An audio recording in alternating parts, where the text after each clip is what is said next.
नमस्कार दोस्तों, इस वीडियो में आप संस्कृत पेडागोजी के कुछ महत्वपूर्ण प्रश्नों की श्रृंखला देखने जा रहे हैं। अगर आप संस्कृत के साथ साथ सीटेट में पूछे जाने वाले अन्य सभी सब्जेक्ट्स के कंप्लीट पेडागोजी को डिटेल में पढ़ना और समझना चाहते हैं, साथ ही साथ सीटेट प्रीवियस ईयर के प्राइमरी और अपर प्राइमरी सभी शिफ्टों के कंप्लीट पेपर सोल्यूशन को डिटेल में देखना चाहते हैं, तो इस वीडियो के समाप्त होने के बाद से इस वीडियो का डिस्क्रिप्शन जरूर चेक करिएगा। और अगर आप चैनल पर पहली बार विजिट कर रहे हैं तो इसको सब्सक्राइब करते हुए बेल आइकन को जरूर प्रेस कर लीजिएगा सीटेट, यूपी टेट और सुपर टेट की बेहतरीन तरीके से तैयारी करने के संदर्भ में। चलिए दोस्तों, आज के इस महत्वपूर्ण वीडियो को शुरू करते हैं। पहला प्रश्न पूछा गया है, निम्नलिखितेषु भाषा शिक्षणस्य का प्रविधि शिक्षण परिणाम केंद्रित अस्ति, यानी कि निम्नलिखित भाषा शिक्षण की प्रविधि में से कौन सा शिक्षण परिणाम केंद्रित यानी कि कौन सा लर्निंग आउटकम फोकस्ड है। ठीक है, तो सबसे पहले तो ये जान लेते हैं कि लर्निंग आउटकम होता क्या है। तो किसी भी विद्यार्थी के लिए पाठ्यक्रम में सीखने के जो लक्ष्य या फिर दक्षताएं निर्धारित की जाती हैं और जिन्हें ध्यान में रख करके शिक्षक अपने दैनिक कक्षा शिक्षण को संपादित करते हैं, और कक्षा के जो पढ़ाने की गतिविधियां हैं उनसे इतर यानी उनसे अलग हट करके अनेक सह शैक्षणिक गतिविधियां जो आयोजित की जाती हैं उन्हें हम लोग लर्निंग आउटकम के नाम से जानते हैं। तो ये क्या है? ये लर्निंग आउटकम किस पर फोकस करता है? ये कॉम्पिटेंसी बेस्ड पर, यानी कि बच्चों के क्षमता के आधार पर, यानी कि बच्चे जब प्राइमरी स्तर में हैं तो उनको अपर प्राइमरी वाला टास्क थोड़ी दिया जाएगा। जाहिर सी बात है, उनकी क्षमता के अनुसार, उनकी मानसिक स्तर के अनुसार ही दिया जाएगा। ठीक है, तो ये लर्निंग आउटकम फोकस्ड कौन सा है? तो ये क्षमता आश्रित विकल्प नंबर 2 कॉम्पिटेंसी बेस्ड भाषा अध्यापनम इसका बिल्कुल सही जवाब होगा। विकल्प नंबर 2 सही उत्तर है। अगला प्रश्न पूछा गया था, काचित अध्यापिका प्रकरणानुसारम शब्द संग्रहणम शिक्षुतम स्वगृहात पत्राणि क्रीडनकानि च आनयत, यानी कि एक अध्यापिका जो कि प्रकरण के अनुसार शब्दों के संग्रह यानी वोकैबलरी को सिखाने के लिए, वोकैबलरी को पढ़ाने के लिए अपने घर से कुछ खिलौने और कुछ यूटेंसिल्स लेकर के आती है। पत्राणी मतलब कि कुछ और एक तरीके से सहयोगी सामग्री लेकर के आती है। आगे पढ़िए, कहा जा रहा है कि एते पदार्था किम कथ्यन्ते, यानी कि इन सभी मटेरियल्स को क्या कहा जाएगा? जो खिलौने और अन्य सभी जो पढ़ाने के लिए जो अन्य सभी सामान लेकर के आती है उसे हम लोग क्या कहेंगे, ये हमसे पूछा जा रहा है। तो देखिए, प्रकरण के अनुसार वो उसको वास्तविक इन्वायरमेंट देने की कोशिश कर रही है, यानी कि यथार्थ संपदा। ठीक है, रियालिया इसे बोला जाएगा।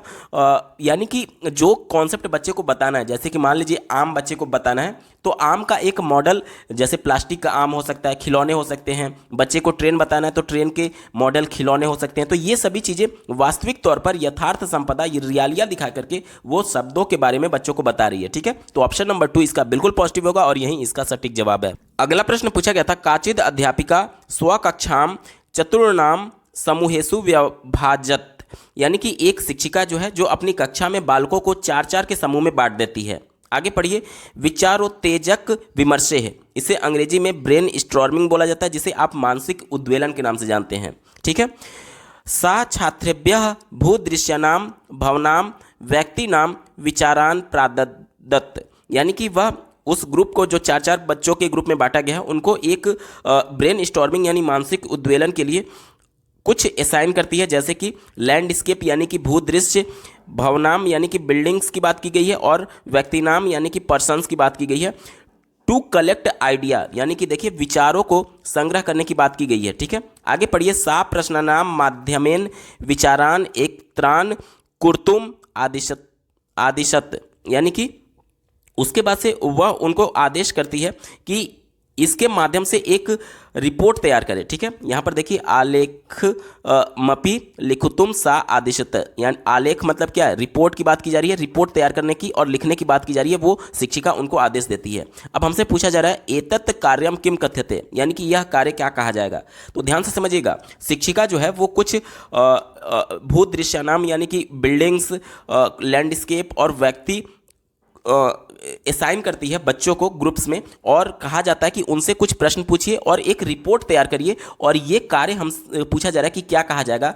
तो देखिए, चौथे विकल्प से शुरुआत करेंगे। कहा जा रहा है कि पर्यटन कार्यम, तो पर्यटन कार्य नहीं है। क्योंकि पर्यटन में जो शैक्षणिक भ्रमण होता है उसमें जा करके बच्चे प्रत्यक्ष तौर पर जो ऐतिहासिक चीज़ें होती हैं या फिर जो भी वहाँ की चीज़ें हैं उसके बारे में सीख रहे होते हैं, लेकिन यहाँ पर प्रत्यक्ष सीखना नहीं है, केवल देख करके अवलोकन करके नहीं सीखना है, क्योंकि प्रश्न भी पूछना है बच्चों से और एक रिपोर्ट भी तैयार करनी है। तो कम से कम ये शैक्षिक भ्रमण तो नहीं है, उत्तर नहीं होगा। तीसरा देखिए, कहा जा रहा है कि भाषण कार्यम लेखन कार्यम, लेखन कार्य नहीं है। क्यों नहीं है? क्योंकि लिखने से पहले हम लोग ड्राफ्टिंग करते हैं, जो अपने भावों को अभिव्यक्त करने के लिए पहले एक मोटा मोटी आउटलाइन तैयार किया जाता है, उसके बाद से ड्राफ्टिंग करते हैं, उसके बाद से ड्राफ्टिंग में ये होता है कि हमें किस कंटेंट पर, क्या टॉपिक पर लिखना है और कितना हम लिखेंगे, साथ ही साथ क्या हेडिंग होगा, सब हेडिंग क्या होगा, उसके बारे में तैयारी करते हैं। ठीक है, उसके बाद से करेक्शन करने की अगर आवश्यकता होती है तो उसमें संशोधन भी करते हैं। तो ये सब स्टेप्स होते हैं लेखन कार्य के। लेकिन इस प्रकार का कोई भी नहीं है, बच्चे सिर्फ प्रश्न पूछेंगे और उसके आधार पर एक रिपोर्ट तैयार करेंगे। तो इसमें ना तो ड्राफ्टिंग है, ना तो आउटलाइनिंग है और ना ही करेक्शन है, तो इस वजह से ये लेखन कार्य भी नहीं होगा। दूसरा देखिए, दत्त कार्यम यानी कि असाइनमेंट कहा जा रहा है। असाइनमेंट उसे कहा जाता है जो कि बच्चे स्वयं से करने के लिए सक्षम हो। तो ये क्लियर हो गया कि कम से कम ये असाइनमेंट नहीं है, क्योंकि कई लोगों से रिपोर्ट तैयार करने की बात की जा रही है, उनसे प्रश्न पूछने की बात की जा रही है, उसके बाद लिखने की बात की जा रही है। तो ये असाइनमेंट नहीं है। ठीक है, एक ही विकल्प बचा, ऑप्शन नंबर 1 देखिए, प्रयोजना कार्यम, यानी जिसे हम लोग प्रोजेक्ट कार्य बोलते हैं। तो यही हमारा सबसे अप्रोप्रिएट होगा और यही हमारा बिल्कुल सटीक जवाब है। क्योंकि प्रोजेक्ट कार्य में क्या होता है कि कई लोगों से हम प्रश्न पूछते हैं और उनके द्वारा दिए गए जवाब के अनुसार हम लोग अभिलेख तैयार करते हैं, रिपोर्ट तैयार करते हैं। ठीक है, तो यही होता है प्रोजेक्ट वर्क। ऑप्शन नंबर 1 बिल्कुल सटीक जवाब होगा। अगला प्रश्न पूछा गया था, काचिद अध्यापिका डैफोडिल्स इति कविताम पाठनात् पूर्वम तृतीय कक्षायाः छात्रान् कथयति यत् ते पुष्पाणां तीर्ण पानम विषय ये पार्श्ववर्तनी क्षेत्रीय विद्यालय से मार्गे वा विद्यन्ते परस्पर विचार विनिमय कुर्यः। यानी कि कोई अध्यापिका है जो कि कक्षा 3 के बालकों को डैफोडिल्स नाम का कविता पढ़ाने से पहले ये कहती है कि आप फूलों के बारे में चर्चा करिए। देखिए, यहाँ पर विचार विमर्श करने की बात की जा रही है, विचार विनिमय यानी कि अपने विचारों का आदान प्रदान करना। ठीक है, किसके बारे में? फूलों के बारे में। साथ ही साथ उनसे ये कहा गया कि आप विद्यालय आने के मार्ग में इन फूलों के बारे में देखिए, और साथ ही साथ ये कहा गया कि आप अपने पड़ोस में इस प्रकार के घास और प्लांट्स पर अपने पड़ोस में देखिए। ठीक है, तो अब हमसे पूछा यह जा रहा है कि सा कम प्रयासम करोति, यानी कि जो शिक्षिका है वो क्या प्रयास कर रही है। देखिए, डैफोडिल्स जो एक फूल है उसके बारे में पढ़ाने से पहले, उसकी कविता के बारे में पढ़ाने से पहले वह बच्चों के पूर्व ज्ञान को तैयार कर रही है, ताकि बच्चे पूर्व ज्ञान अपना रखें इस फूल के बारे में, पत्तियों के बारे में, साथ ही साथ फ्लावर्स के बारे में। ठीक है, तो ऑप्शन नंबर 2 देखिए, पूर्ववर्ती ज्ञानम कक्षा पाठनेन ज्ञानम च योज्यति। यानी कि इसका मतलब क्या हुआ? इसका मतलब ये हुआ कि जो बच्चों का पूर्व ज्ञान है उससे नए ज्ञान को कनेक्ट करने की कोशिश की जा रही है टीचर के द्वारा। ठीक है, ऑप्शन नंबर 2 सबसे ज्यादा पॉजिटिव है और यही इसका बिल्कुल सटीक जवाब होगा। विकल्प नंबर 2 सही उत्तर है। अगला प्रश्न पूछा गया था, भाषा शिक्षण से विषय किम कथनम सत्यमस्ति, यानी कि भाषा के शिक्षण यानी अधिगम के संदर्भ में निम्न में से कौन सा कथन सही है। चलिए चौथे विकल्प से शुरुआत करेंगे। चौथा विकल्प दिया गया है, द्वितीय भाषायाः शिक्षणे प्रथम भाषा बाधा भवति, यानी कि द्वितीय भाषा सीखने में जो प्रथम भाषा होती है यानी जो मदर टंग होता है वो बाधा उत्पन्न करती है। क्या ये सही है? नहीं सही है। कैसे? बच्चे को अगर आप अंग्रेजी सिखा रहे हैं तो उसके कठिन शब्दों का अनुवाद आप हिंदी में बताते हैं, तो जो मातृभाषा हिंदी है उसका तो प्रयोग आप कर ही रहे हैं और वो कहीं ना कहीं उसको सहयोग कर रही है दूसरी भाषा को सीखने में। तो ये कहना कि ये बाधा उत्पन्न करती है, ये निगेटिव सेंस में था, हमारा उत्तर नहीं होगा।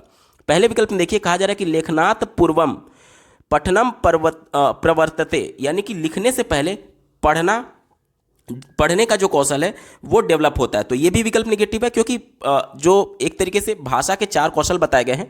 जब प्राइमरी में बच्चा जाता है, पहली कक्षा में जब बच्चा जाता है, तो ऐसा नहीं है कि पहले बच्चे को केवल लिखना सिखाया जाएगा या फिर केवल पढ़ना सिखाया जाएगा या फिर केवल सुनना सिखाया जाएगा या फिर केवल बोलना सिखाया जाएगा। चारों कौशल पर एक साथ काम किया जाता है और चारों कौशल को एक साथ डेवलप करने की कोशिश की जाती है। तो कोई भी आगे पीछे नहीं होगा, सब पर एक साथ काम किया जाता है और सभी कौशल को एक साथ सिखाने की बात की जाती है। तो ये विकल्प हमारा निगेटिव है, उत्तर नहीं होगा। दूसरा देखिए, कहा जा रहा है कि छात्रेभ्यः आवश्यकम अस्ति यत् ते पठनात् पूर्वम लेखनम कुर्यः, यानी कि ये कहा जा रहा है कि छात्रों के लिए ये आवश्यक है कि पढ़ने से पहले वो लिखना कार्य सीखें। तो क्या ये प्रैक्टिकली संभव है? नहीं संभव है। सभी कौशल पर एक साथ विचार किया जाता है, सभी कौशल पर एक साथ काम किया जाता है। तो ये भी विकल्प हमारा निगेटिव है, कभी भी उत्तर नहीं होगा। एक ही विकल्प बचा, ऑप्शन नंबर 3 देखिए, पठनम लेखनम च उभे सह गच्छतः, यानी कि पढ़ना और लिखना दोनों साथ साथ चलते हैं, साथ साथ एक ही साथ सभी कौशल पर काम किया जाता है। विकल्प नंबर 3 सबसे ज़्यादा पॉजिटिव और यही इसका बिल्कुल सटीक जवाब होगा। अगला प्रश्न पूछा गया था, कस्य विचारे मानवाः भाषा अधिग्रहण यंत्रेण सह जायन्ते यत तान भाषा अधिगमे सहायकम भवति। यानी कि किसके विचार में यह माना जाता है कि भाषा का जो अधिग्रहण होता है, यानी कि जो लैंग्वेज एक्विजिशन है, उसके लिए बच्चे जो हैं वो भाषा अधिग्रहण यंत्र के साथ जन्म लेते हैं, जो कि उनको भाषा सीखने में मदद करता है। ठीक है, चलिए इसका सही उत्तर हो जाएगा विकल्प number 3 Noam Chomsky. Noam Chomsky ने कहा था कि बच्चे लैंग्वेज एक्विजिशन डिवाइस के साथ जन्म लेते हैं, जिसकी वजह से वो भाषा को अर्जित करते हैं और अन्य भाषाओं को सीखने में ये उनकी मदद करता है। विकल्प नंबर 3 इसका बिल्कुल पॉजिटिव है और यही इसका बिल्कुल सटीक जवाब होगा। अगला प्रश्न पूछा गया था, निम्नलिखितेषु का शब्दावली वाइगोत्स्की इतस्य सामाजिक सांस्कृतिक सिद्धांतेन सहसंबद्धा नास्ति। यानी कि निम्नलिखित दिए गए विकल्पों में से कौन सा ऐसा विकल्प है, कौन सा ऐसा शब्द है जो कि वाइगोत्स्की के सामाजिक सांस्कृतिक सिद्धांत से जुड़ा हुआ नहीं है। हमसे निगेटिव सेंस में पूछा जा रहा है। चलिए इसी को ध्यान में रख करके उत्तर ढूंढेंगे। पहला दिया गया है सोशल इंटरेक्शन, यानी कि परस्परम सामाजिक संपर्क। तो लेव वाइगोत्स्की के सामाजिक सांस्कृतिक सिद्धांत का मूल सिद्धांत ही ये है कि बच्चे एक दूसरे से इंटरेक्शन करके सीखेंगे, यानी कि सोशल इंटरेक्शन तो ये जुड़ा हुआ है। इस वजह से ये हमारा उत्तर नहीं होगा। क्यों? क्योंकि हमसे ये पूछा गया था कि कौन सा सामाजिक सांस्कृतिक सिद्धांत के साथ शब्द नहीं जुड़ा हुआ है। ठीक है, दूसरा देखिए इसके फोल्डिंग की बात की जा रही है, जिसे हम लोग पर्ण निर्माणम कहा जा रहा है। तो ये भी बिल्कुल सही है, पर्व निर्माणम, यानी कि इसके फोल्डिंग वो सामाजिक सांस्कृतिक सिद्धांत से जुड़ा हुआ है। इस वजह से ये पॉजिटिव था, हमारा उत्तर नहीं होगा। क्यों? क्योंकि हमसे निगेटिव सेंस में पूछा गया है। तीसरा देखिए समीपस्थ विकास क्षेत्रम, यानी कि जोन ऑफ प्रॉक्सिमल डेवलपमेंट, ये भी लेव वाइगोत्स्की का एक महत्वपूर्ण टर्म है, तो ये भी हमारा उत्तर नहीं होगा। जेडपीटी होता क्या है, सबसे पहले इसको समझ लेते हैं। तो देखिए मनुष्य अपने प्रयास से मान लीजिए यहाँ तक सफलता प्राप्त कर लिया और उसे किसी बाह्य कारक के वजह से अगर वो यहाँ तक पहुँच गया, सफलता प्राप्त कर लिया, तो यही वो क्षेत्र है। जैसे कि देखिए स्वयं के प्रयास से यहाँ तक पहुँच पा रहा था और किसी बाह्य कारक की वजह से, किसी बाह्य सहायता की वजह से अगर वो यहाँ तक पहुँच सकता है, तो इसी के बीच का जो ये क्षेत्र है, इसी को हम लोग जोन ऑफ प्रॉक्सिमल डेवलपमेंट बोलते हैं। यानी कि स्वयं के प्रयास तक पहुँच जाने वाले क्षेत्र के आगे किसी के हेल्प की मदद से अगर बच्चा आगे तक पहुंच पा रहा है, तो जहां अपने प्रयास से पहुंच पाया था और जहां पहुंच चुका है किसी की सहायता की वजह से, उसके बीच के क्षेत्र को ही जोन ऑफ प्रॉक्सिमल डेवलपमेंट यानी कि जेडपीटी कहा जाता है। तो ये भी लेव वाइगोत्स्की का एक महत्वपूर्ण टर्म है, तो ये भी हमारा उत्तर नहीं होगा। एक ही विकल्प बचा ऑप्शन नंबर 4, देखिए भाषा अधिग्रहण यंत्रम। अभी हम इसके जस्ट पीछे वाले क्वेश्चन में यही प्रश्न पूछा गया था,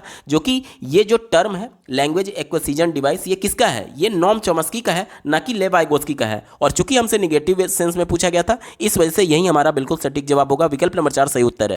अगला प्रश्न पूछा गया था, निम्नलिखितेषु कथनेषु तम कथनम चिनुत यत आकस्मिक साक्षरता, यानी जिसे इमरजेंट लिटरेसी कहा जाता है, वर्धयुतम सर्वोपयुक्तम अस्ति। यानी कि निम्नलिखित में से कौन से ऐसे विकल्प हैं जो कि इमरजेंट लिटरेसी यानी आकस्मिक साक्षरता के संदर्भ में सर्वोत्तम उपयुक्त है? तो देखिए आकस्मिक साक्षरता या फिर इमरजेंट लिटरेसी कहा किसे जाता है, तो जो शुरुआती साक्षरता होती है, जब बच्चे पढ़ना लिखना सीख रहे होते हैं, तो उस दौरान जो गतिविधियां उनको पढ़ने में या फिर सीखने में मदद करती हैं, वही हमसे पूछा जा रहा है। पहला दिया गया है भाषा विकासस्य प्राथमिक वर्षेषु पित्रोः वार्तालापः, यानी कि भाषा विकास के प्राथमिक यानी कि शुरुआती वर्षों में माता पिता के द्वारा बातचीत किए जाने के संदर्भ में। तो बच्चे माता पिता के द्वारा किए जा रहे वार्तालाप या फिर अपने माता पिता के द्वारा बोले जा रही भाषा का हूबहू अनुकरण करके भाषा को अर्जित करते हैं। तो ये कहीं ना कहीं इमरजेंट लिटरेसी से जुड़ा हुआ है, पॉजिटिव है। इस वजह से हमारा उत्तर होगा,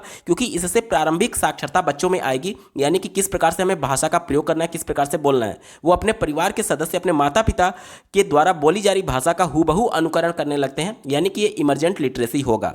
दूसरा कहा जा रहा है कि बालकान कथा श्रावणम। आप लोग देखते होंगे कि बच्चे अपने नाना नानी से, अपने दादा दादी से विभिन्न प्रकार की कहानियों को सुनते हैं। तो कहानी सुनने की वजह से उनमें नए नए शब्दों के बारे में उनको जानने का मौका मिलता है, जो कि प्रारंभिक वर्षों में उनको भाषा सीखने में मदद करता है, यानी इमरजेंट लिटरेसी में ये भी बिल्कुल सहयोग दे रहा है। इस वजह से हमारा उत्तर होगा। तीसरा देखिए मित्रम पत्रम लिखतुम कथनम, यानी बच्चे को मित्र को पत्र लिखने के लिए कहा जा रहा है। तो ये पत्र बच्चा तभी लिख पाएगा जब उसको औपचारिक तरीके से विद्यालय में लिखना सिखाया जाएगा, क्योंकि जो अभी तक इमरजेंट लिटरेसी जो होती है वो एक तरीके से अनौपचारिक तरीके से जिस प्रकार से परिवार में वो चीज़ों को सीख रहा था, भाषा के शुरुआती दौर की बात की जा रही है, तो जो पत्र लिखना होगा वो औपचारिक तरीके से बच्चे को विद्यालय में सीखना होगा। ठीक है, तो ये इमरजेंट लिटरेसी के अंतर्गत नहीं रखा जा सकता, ये हमारा उत्तर नहीं होगा, क्योंकि वो अगर बच्चा लिखना भी सीखता है उसके बाद भी ये आगे का स्टेप है, बच्चा कक्षा 4-5 में जाकर के ही इतना सक्षम हो पाएगा कि वो अपने मित्र को पत्र लिख पाएगा। ठीक है, तो यहाँ पर इमरजेंट लिटरेसी की बात की गई थी, यानी शुरुआती वर्षों में कि बच्चा किस प्रकार से भाषा को सीखता है, पढ़ना या फिर लिखना है। तो शुरुआती वर्षों में अगर बच्चा लिखना भी सीख रहा है तो पहले वो वर्णों को लिखना सीखेगा, क ख ग घ ABCD ये सब सीखेगा। ठीक है, ना कि पत्र लिख पाएगा। तो ये विकल्प निगेटिव था, इमरजेंट लिटरेसी से नहीं जुड़ा हुआ है, हमारा उत्तर नहीं होगा। डी वाला विकल्प देखिए, कहा जा रहा है कि दत्ते वाक्यम पृष्ठे अनुलेखितम बालकाय प्रेरणम, यानी कि बालकों को एक तरीके से जो असाइन किया गया है, सेंटेंस जो दिया गया है उसको लिखने के लिए, कॉपी करने के लिए बोला जा रहा है। तो ये भी औपचारिक तरीके से जब बच्चे लिखना सीखेंगे उसके बाद ही पॉसिबल है, यानी ये भी इमरजेंट लिटरेसी से नहीं जुड़ा हुआ है, ये भी हमारा उत्तर नहीं होगा। यानी कि केवल ए और बी वाला विकल्प सही है। ऑप्शन नंबर 2 में दिया गया ए और बी इसका बिल्कुल सटीक जवाब होगा। अगला प्रश्न पूछा गया है, बालकान 9 शब्दानाम अर्थम ज्ञातुम प्रेरणाम न दत्वा संदर्भानुसारम नवीन शब्दानाम व्याख्यानम, यानी कि ये कहा जा रहा है कि बालकों को नए शब्द सिखाने के संदर्भ में अगर किसी कॉन्टेक्स्ट यानी किसी संदर्भ में बच्चे को बताया जाए तो इसकी अपेक्षा कि अगर बच्चे को डायरेक्टली उस वर्ड के बारे में बताया जाए तो वो कैसा रहेगा। ध्यान से समझिएगा प्रश्न कहा क्या जा रहा है। अगर मान लीजिए मैं बच्चे को आम के बारे में बताना चाह रहा हूँ, ठीक है, तो आम बच्चा पहले से नहीं जानता है, तो अगर मैं सिर्फ बोलूँगा कि आम ये नया शब्द है तो बच्चा इसको उतना नहीं सीख पाएगा जितना उसको संदर्भ में बताया जाएगा, कॉन्टेक्स्ट में बताया जाएगा। जैसे कि बच्चे के परिवेश से जोड़ करके कि बच्चा अपने विद्यालय आने से पहले कभी ना कभी आम फल को खाया ही होगा, यानी कि उसके परिवेश से जोड़ दीजिए, उसके संदर्भ से जोड़ दीजिए कि हाँ पिछली गर्मी में जो आप लोगों ने आम खाए थे, मीठे आम, उन सभी जो चीज़ वो दैनिक जीवन में देख रहा है, सीख रहा है, समझ रहा है, उसी से जोड़ करके संदर्भ लेकर के अगर बच्चे को इस आम शब्द को बताया जाएगा तो वो अच्छे से समझ पाएगा। साथ ही साथ इससे कोरिलेट करके इसका इंग्लिश टर्म मैंगो बताया जा सकता है। ठीक है, यानी कि जब बच्चे को किसी भी संदर्भ यानी कि उसके दैनिक जीवन से जोड़ करके बताया जाएगा तो वो उसको नया शब्द सीखने में मदद करता है। ठीक है, यही हमसे पूछा जा रहा है प्रश्न में कि अगर बच्चे को संदर्भ के साथ जोड़ करके नया शब्द सिखाया जाए वो आसान है या फिर डायरेक्टली नया शब्द व्याख्या कर दिया जाए। तो देखिए व्याख्या करना हमेशा निगेटिव सेंस में होता है। क्यों? क्योंकि लेक्चर जो होता है वो हायर क्लासेस के लिए सूटेबल है, जहां पर बच्चे को आप आइए कक्षा में सिर्फ उसको एक तरीके से लेक्चर दे करके चले जाइए, लेकिन प्राइमरी स्तर के बच्चों की जब बात आती है तो वह खेल के माध्यम से या फिर अपने परिवेश से जुड़ा हुआ जब तक महसूस नहीं करेंगे तब तक वो कंफर्टेबल नहीं होते हैं उस चीज़ को सीखने के संदर्भ में। ठीक है, तो यहाँ पर व्याख्या वर्ड निगेटिव हो गया, यानी कि संदर्भ में ले करके जब बच्चे को नया शब्द सिखाया जाएगा तो वह उसकी सहायता करेगा उस नए शब्द को सीखने में। यही विकल्प नंबर 2 में दिया गया है, शब्दस्य सुष्ठु बोधेन सहायताम करोति, यानी कि ये जो संदर्भ होता है वो बच्चों को बेहतर समझने में, नए शब्द को बेहतर समझने में मदद करता है। ठीक है, ऑप्शन नंबर 2 इसका बिल्कुल पॉजिटिव है और यही इसका बिल्कुल सटीक जवाब होगा। अगला प्रश्न पूछा गया था, डैश अस्मान गुणार्थम अवंगंतुम संकेतम ददाति, यानी कि ये हमसे पूछा जा रहा है कि निम्न में से कौन सा ऐसा विकल्प है जो कि हमें एक तरीके से संकेत देता है कि लाइनों के बीच पढ़ना है। तो देखिए लाइनों के बीच पढ़ना यानी कि बिल्कुल गहनता से पढ़ना। ठीक है, सरसरी निगाह से अगर हम लोग उससे पढ़ते तो गहनता से नहीं पढ़ते, लेकिन यहाँ पर बिल्कुल गहनता से पढ़ने की बात आ रही है, इसलिए गहन अध्ययन हो इसका बिल्कुल सटीक जवाब होगा। क्यों? क्योंकि यहाँ पर प्रत्येक लाइन की बात की जा रही है, प्रत्येक लाइन को ध्यानपूर्वक पढ़ने की बात की जा रही है, यानी कि गहन अध्ययन है ये। विकल्प नंबर 3 बिल्कुल पॉजिटिव है और यही इसका बिल्कुल सटीक जवाब होगा। दोस्तों, संस्कृत पेडागोजी के महत्वपूर्ण प्रश्नों की ये श्रृंखला आपको कैसी लगी कमेंट के माध्यम से जरूर बताइएगा, क्योंकि आपका एक कमेंट मुझे मोटिवेट करेगा ऐसे ही महत्वपूर्ण वीडियो लाने के संदर्भ में। अगर आप सीटेट में पूछे जाने वाले सभी सब्जेक्ट्स के कंप्लीट पेडागोजी को डिटेल में पढ़ना और समझना चाहते हैं, इसके अलावा प्राइमरी और upper primary CTET previous year के कंप्लीट पेपर सोल्यूशन को डिटेल में देखना चाहते हैं, तो इस वीडियो के समाप्त होने के बाद से इस वीडियो के डिस्क्रिप्शन को जरूर चेक करिएगा। और अगर आप चैनल पर पहली बार विजिट कर रहे हैं तो इसको सब्सक्राइब करते हुए बेल आइकन को जरूर प्रेस कर लीजिएगा, सीटेट, यूपी टेट और सुपर टेट की बेहतरीन तरीके से तैयारी करने के संदर्भ में। इस वीडियो को देखने के लिए आपका बहुत बहुत धन्यवाद। भगवान करे आपका दिन शुभ हो।